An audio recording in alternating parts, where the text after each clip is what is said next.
Let's be honest. Look at your life right now. Are you where you thought you'd be 5 years ago? Probably not. Maybe you feel stuck, overwhelmed by exams, stressed about money, or just plain exhausted from trying so hard only to feel like you're running in place. We all have that image of our dream life tucked away somewhere. But sometimes that image feels less like a motivation and more like a massive stressful weight. Like, how does a stressed out college student, a struggling creator, or an entry level worker ever bridge that gap? The answer isn't a miraculous breakthrough or a moment of inspiration, and it's definitely not about burnout or extreme grind culture. It's about something much quieter, something so simple it's invisible to most people. If you keep doing what you're doing, will anyone 5 years from now really be surprised by your life? If that thought scares you even a little bit, then we need to talk about these 10 quiet habits. Habit number one is something I call radical honesty time. This is your first micro win, and it takes exactly 5 minutes. Think about the biggest lie you tell yourself right now about why you aren't making progress. I don't have enough time. The algorithm hates me. I'm just too stressed with school. Stop it. Take a piece of paper right now and write down the absolute brutal truth. I wasted 3 hours on TikTok today. I chose Netflix over studying for that midterm. I'm afraid to hit upload because I'm scared of being judged. The relief from finally admitting the real bottleneck is immediate. But it's also terrifying because now you have no excuse. And that discomfort is exactly what pushes you to habit number two. Habit two is about shifting from do more to plan less. Look, we've all been seduced by that massive Sunday planning session where we schedule our entire week by the hour. How many times has that actually worked? For me, never. It's too fragile. The first delayed lecture or unexpected friend call shatters the whole structure,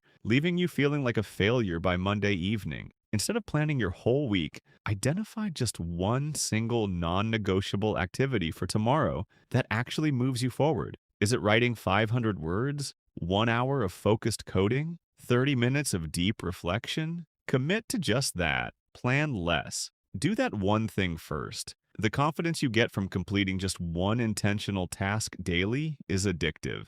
It sets up a silent domino effect, but how do you guarantee that first domino actually falls? That's where habit three comes in. The immediate start. Most people spend more energy thinking about starting than actually working. They wait for motivation. They clean their desk first. They check their emails one more time. Here's the trick. The moment you define that one non-negotiable task for the day, you have a 5 minute window. Set a physical timer on your desk. For 5 minutes, you just sit with that task. You don't have to finish. You don't have to be perfect. You just have to begin. The sheer friction of not doing it becomes heavier than just sitting down. You trick your brain past the starting paralysis. But even with a perfect start, how do you handle the emotional drag that always shows up later in the day? Habit four is your secret weapon against the 3 p.m. burnout. Micro resets. We're taught to push through, but grinding on an empty battery is just slow failure. A micro reset isn't about scrolling on your phone for 10 minutes.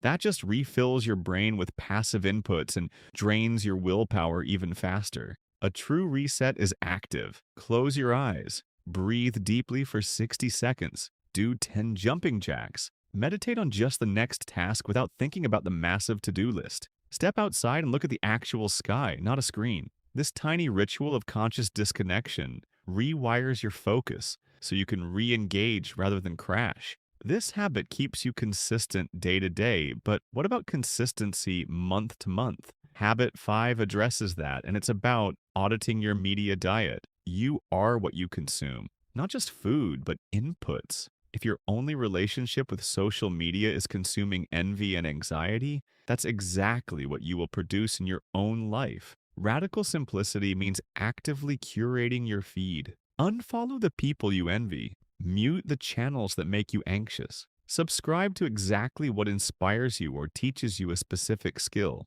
When you reduce the background noise, your brain has the space to generate its own original thoughts. This isn't about deleting social media, it's about weaponizing it for your growth, rather than letting it use you. This prepares you for the next big internal battle, but you'll never win it unless you can also handle external friction. Habit 6 is where we get practical about interacting with the world. Mastering the strategic no. Not a harsh or rude no, but a confidence-filled, polite decline. Learning to say no without explanation protects the only thing that truly belongs to you, your time.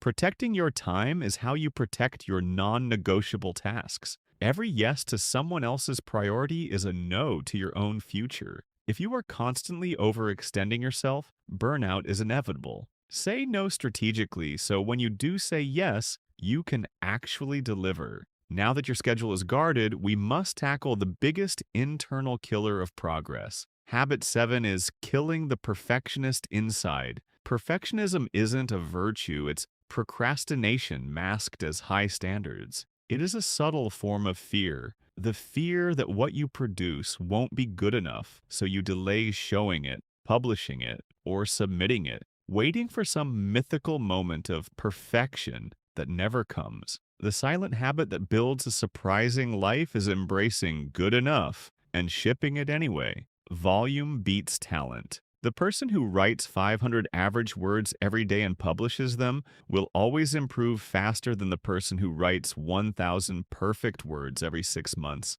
and hides them. Ship your work, even when it feels raw. Feedback is how you grow, and growth is exactly what Habit 8 is designed to track. Habit 8 is the art of the identity-based audit. This is where you stop tracking arbitrary goals and start tracking who you are becoming. Once a week, ask yourself not, did I hit 100 followers, Minu? But did I act like a confident, focused creator today? Ask not, did I lose 2 pounds? But did I act like an athlete in the decisions I made about food and movement? Tracking results is a recipe for frustration because you don't control the results. You only control your actions. An audit that focuses on your identity forces you to make decisions in alignment with the person you want to be, rather than the person you were yesterday. When you shift this internal narrative, the results naturally follow, but as you transform, how do you handle the massive hidden pressure that no one wants to admit? Habit 9 tackles that, and it's about finding your focus island. In our hyper-connected world, true focus is the single most valuable currency. It's also the rarest. Your focus island is a physical and digital space designed to produce maximum output with zero friction. It means turning off notifications, leaving your phone in another room, putting on non-distracting music, creating a simple environmental ritual that signals to your brain, we are executing now. You only need 60 to 90 minutes of true deep work on a protected island each day to produce more than most people do in a full week of shallow work and fake productivity. It's about creating a silent barrier around your intentionality, allowing you to execute with surgical precision. When you become someone who can focus, you can start building momentum. But how do you keep that momentum without burning out in the long run? Habit 10 is the one that guarantees success over decades, not days, and it's about prioritizing play. This sounds counterintuitive in a video about building an unexpected life, but hear me out.